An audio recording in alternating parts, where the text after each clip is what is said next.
আপনি কি প্রায়ই মানুষের সঙ্গে যুক্তিতর্কে জড়িয়ে পড়েন? যুক্তিতর্ক করার পর আপনার মনে হয় মানুষগুলো কিছুই বোঝে না, যতটুকু বোঝে তাও পুরোটাই ভুল।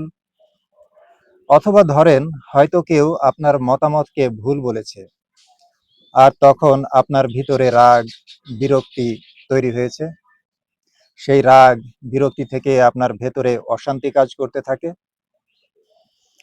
কিন্তু কখনো কি ভেবে দেখেছেন, সমস্যাটা সবসময় মতের পার্থক্যের না। সমস্যাটা শুরু হয় তখন যখন একজন মানুষ বিশ্বাস করতে শুরু করে শুধু আমার দৃষ্টিভঙ্গিই সঠিক, আমি যা বলছি সেটাই সঠিক, অন্যরা যা বলছে সব ভুল। এবং এই বিশ্বাসটাই পৃথিবীর সবচেয়ে বিপজ্জনক অন্ধত্বগুলোর একটি। কারণ মানুষ সাধারণত চোখ বন্ধ করলে অন্ধ হয় না, মানুষ অন্ধ হয় তখন যখন সে অন্যের চোখ দিয়ে পৃথিবীটাকে দেখতে অস্বীকার করে। একই ঘটনাকে একজন মানুষ অপমান হিসেবে দেখে, আরেকজন সেটাকে শিক্ষা হিসেবে দেখে। একই ব্যর্থতায় কেউ ভেঙে পড়ে, আবার কেউ নতুনভাবে শুরু করার সুযোগ খুঁজে পায়। একই পৃথিবীতে থেকেও এক একজন মানুষ এক এক রকম বাস্তবতায় বাস করে। কারণ পৃথিবীটা যেমন, প্রত্যেকটা মানুষ সেটাকে তেমন একইভাবে দেখে না। মানুষ পৃথিবীকে দেখে নিজের অভিজ্ঞতা, কষ্ট, বিশ্বাস, ভয় এবং অনুভূতির ভেতর দিয়ে। এই কারণেই দৃষ্টিভঙ্গি এত গুরুত্বপূর্ণ। আজকের পৃথিবীতে মানুষ আগের চেয়ে অনেক বেশি কানেক্টেড, কিন্তু অদ্ভুতভাবে আগের চেয়ে বেশি বিভক্ত, আগের চেয়ে বেশি দ্বিধান্বিত।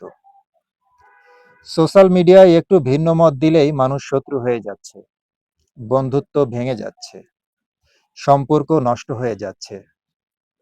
মানুষ আলোচনা করতে ভুলে গেছে, এখন সবাই শুধু প্রমাণ করতে চায় আমি ঠিক, তুমি ভুল। কিন্তু সত্যি কথা হলো, একজন মানুষের দৃষ্টিভঙ্গি আপনার পছন্দ নাও হতে পারে, তার চিন্তা ভাবনা আপনার বিশ্বাসের সঙ্গে নাও মিলতে পারে। তবুও সে আপনার শত্রু নয়, কারণ প্রত্যেকটা মানুষ তার নিজের সুখ আর দুঃখ দিয়ে এই পৃথিবীটাকে বিচার করে। এখন প্রত্যেকটা মানুষের জীবনের যাত্রা যেহেতু আলাদা, তাই পৃথিবীটাকে দেখার চোখও প্রত্যেকটা মানুষের আলাদা হবে, এটাই স্বাভাবিক। যে মানুষ ছোটবেলা থেকেই অবহেলা পেয়েছে, সে পৃথিবীকে একটু বেশি কঠিনভাবে দেখে।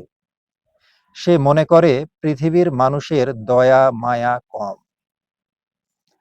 যে মানুষ বারবার বিশ্বাসঘাতকতার শিকার হয়েছে, সে সহজে আর কাউকে বিশ্বাস করতে পারে না।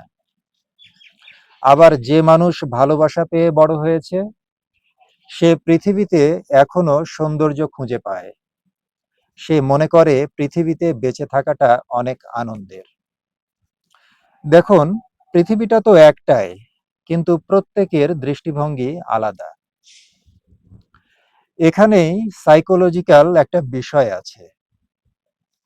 মানুষের ব্রেইন সবসময় এমন তথ্য খোঁজে যা তার আগের বিশ্বাসকে সত্য প্রমাণ করে।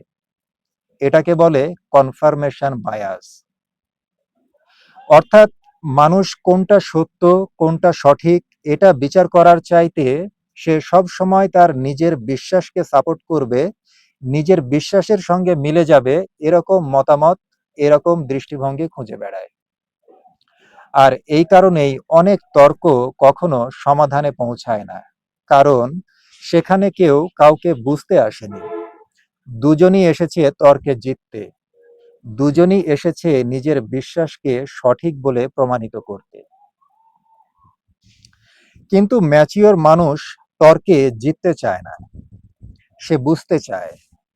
কারণ একজন পরিণত মানুষ জানে প্রত্যেক মানুষের জীবনের গল্পটা আলাদা, আর গল্প আলাদা হলে দৃষ্টিভঙ্গিও আলাদা হবেই।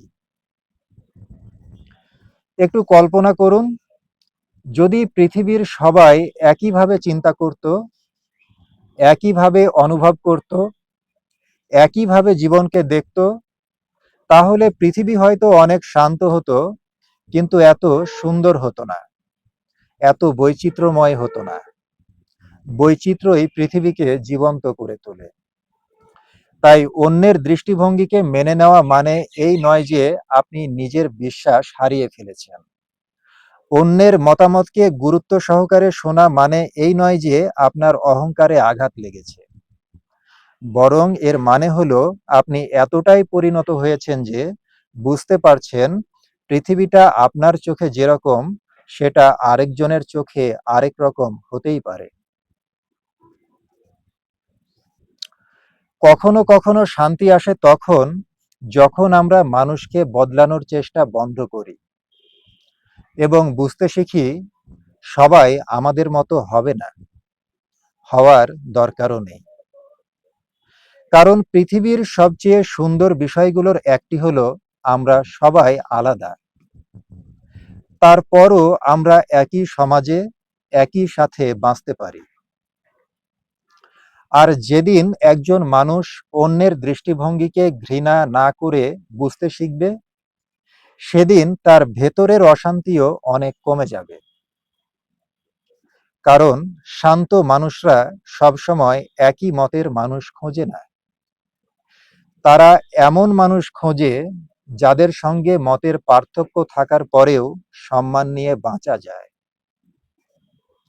আমরা অনেকেই যুক্তিতর্ক করে পৃথিবীটাকে বদলে দিতে চাই, কিন্তু পৃথিবী বদলানোর আগে আমাদের শেখা উচিত অন্যের চোখ দিয়ে পৃথিবীটাকে একবার দেখা।